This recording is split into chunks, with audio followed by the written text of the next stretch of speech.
Here's a short video just to show you how to install your pump inside your Arete dehumidifier.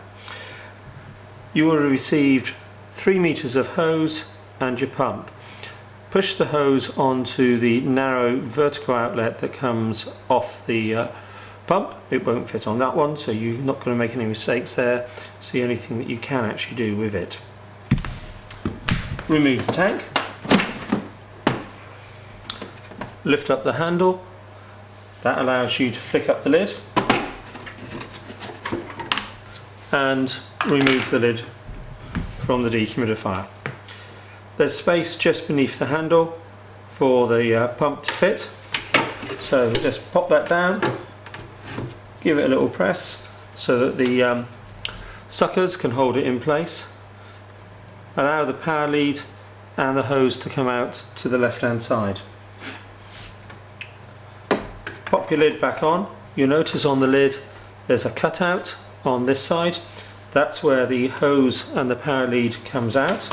So work them up through there. Then push your lid back down. Drop your handle down and start to offer the tank back up to go back in. What we're looking to do is just on the side here where we've got a little bit of a cutout is to take the hose and the power connector out through that cutout on the side. So we'll just feed that round like that, push it in, and then the tank can go back in. You'll see there's a little cover on the side of the machine by here. That's the power socket for this. So flick the rubber dust cover down to expose it. That will allow you to pop your power connector in, and that's you done. You can turn the machine on.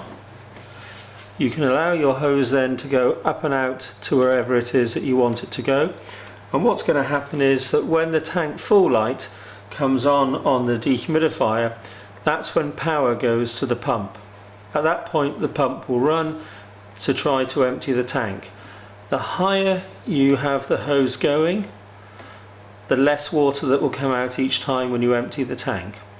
So if you're going 2 meters, 2.5 meters high, don't expect it to empty the tank completely, but it will take enough water out of the tank so that the machine can run continuously and you don't have to worry about emptying it.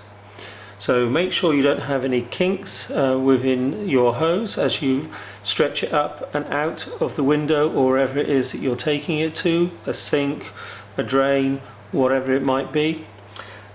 Try to keep that clear and then the whole thing will work more efficiently. Any problems, please contact us in the usual way.